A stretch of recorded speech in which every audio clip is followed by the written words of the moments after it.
Assalamualaikum warahmatullahi wabarakatuh. Hai, nama saya Ananda Nisha dari kelas 12 IPS 3.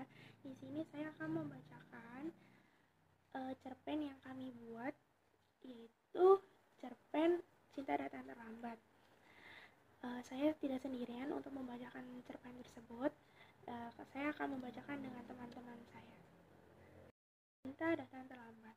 Cinta mungkin bisa saja bersemi pada musim apa saja, dan mungkin bisa kapan saja dan di mana saja. Cinta tidak ada memandang arti sebuah kecantikan dan ketampanan ataupun pintar ataupun bodoh seseorang. Tetapi, apakah terlambat kalau aku mencintai seseorang untuk sekian kalinya? Apa terlambat untuk memberikan cinta ini kepada dia? Ya mungkin musim gugur telah datang. Lalu musim dingin yang sangat menyedihkan dengan dinginnya salju putih. Musim semi tahun lalu, mungkin musim dingin akan segera berakhir, karena bunga plum tidak sabar ingin bermekaran. Aku melihat keluar jendela ada banyak remaja seumuranku pergi keluar rumah untuk menikmati hangat matahari pagi. Saudara-saudaraku yang tinggal di panti asuhan yang sama pun banyak keluar dari kamar mereka.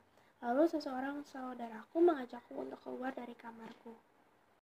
"Ki, ayo kita keluar," jawabnya iya. Aku tersenyum tipis dan segera keluar dari kamarku. Setelah keluar dari panti, aku melihat saudara-saudaraku berjalan di sekitar panti asuhan. Aku melihat di sekelilingku, lalu tak ketinggalan aku melihat seorang laki-laki sebayaku melihat indahnya mentari awal musim semi. Ya, dia Haruka Nami, anak nelayan yang tinggal di dekat panti asuhan. Dia berasal dari keluarga miskin dan mengontrak rumah yang tidak layak untuk dihuni. Dia juga bekerja dengan yayasan panti asuhan tempatku tinggal. Kadang-kadang dia membantu membagikan makanan kepada kami setiap ada dermawan yang datang ke sini. Terkadang kalau ada sisa makanan yang masih ada, kepala panti kami memberikan kepada Haruka, tapi tidak ada yang tahu banyak tentang kehidupan Haruka. Para saudaraku dan ibu panti hanya melihatnya saja saat kami membutuhkannya. Tahun ini adalah tahun di mana aku masuk SMA. Aku masuk di SMA dengan beasiswa dari pemerintah. Tapi aku beruntung karena semua saudara-saudara sepanti asuhan satu sekolah denganku, mereka sangat dekat denganku. Sejak kecil kami selalu bersama. Ya, mereka seperti saudara kandung bagiku.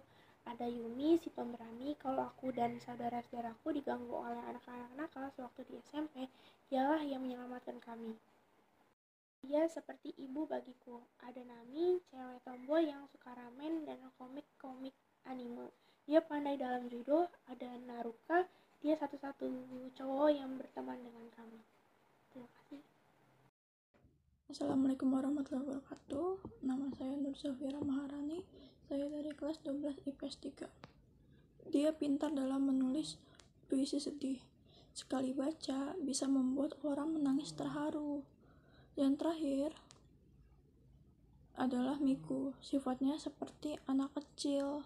Wajahnya juga sangat manis, seperti anak berumur 10 tahun.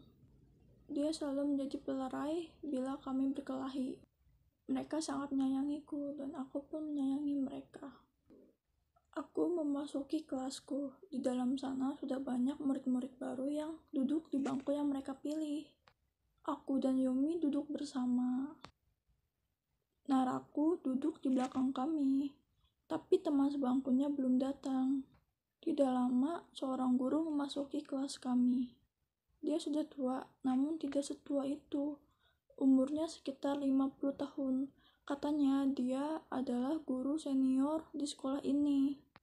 Lalu langkahnya menuju ke salah satu meja yang berada di depan murid. Dia menaruh sebuah buku tipis. Mana tadi? Sensei Kasagi kembali melanjutkan penjelasan tentang tata tertib di sekolah. Dan melihat cowok misterius itu di sekelas denganku membuatku melihat seseorang yang sudah lama aku lupakan. Dia cinta pertamaku di masa SMP dulu. Aku menyukainya sejak kelas 1 SMP, tapi perasaan pun kian berlalu ketika aku menjadi bahan ejekan teman-temanku karena menyukainya. Tapi sekarang yang ada hanyalah rasa sakit. Ketika kami berlainan sekolah sekarang, Aku sudah melupakannya berkat teman-teman dan saudara-saudaraku di sini. Sebulan kemudian, tak terasa bunga plum telah digantikan oleh bunga sakura. Di sepanjang jalan menuju sekolah, bunga sakura berguguran menjadi suasana yang sangat romantis kalau bersama orang yang disukai atau disayangi. Haruka berjalan ke arahku. Aku bingung harus berbuat apa. Aku tutup buku matematika yang ada di atas mejaku. Aku merasa kikuk dibuatnya. Entah mengapa terbesit sebuah lagu di era 80-90-an. Masa remaja papa dan mama. Dulu buku ini aku pinjam, karya musisi 3D Iwan Fals. Betul saja dugaanku, Haruka mengambil buku matematika itu. Begitu kilat, dak-dikduk rasanya. Aku masih ingat ketika aku bertemu cinta pertamaku di sebuah pohon sakura yang berguguran bunganya. Mulai saat itu, aku sudah menyukainya. Tapi saat kulihat salju, musim dingin menjadi pohon itu sebagai gundul dan ditutupi oleh salju. Lalu di tengah perjalanan aku bertemu Haruka, tapi dia bersama teman-teman berandalannya. Octavia dari kelas 12 IPS 3, kelompok 9. Di panti asuhan, aku menatap banyak remaja seumuranku berjalan bersama orang tua mereka. Tapi aku hanya bisa menatap dari jendela saja.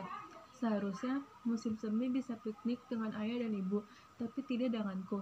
Ayah dan ibuku meninggal sewaktu aku berumur 5 tahun dalam kecelakaan mobil.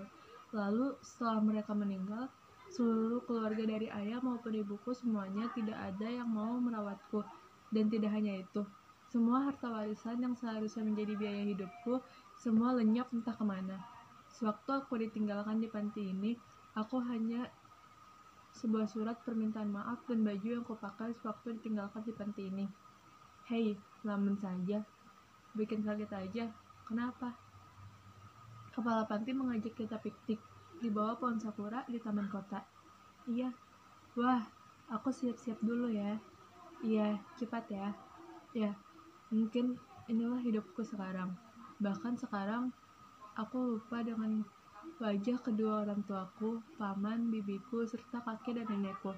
Sekarang aku hanya ingat para saudara sepanti asuhanku dan ibu-ibu pengurus panti ini. Keluarga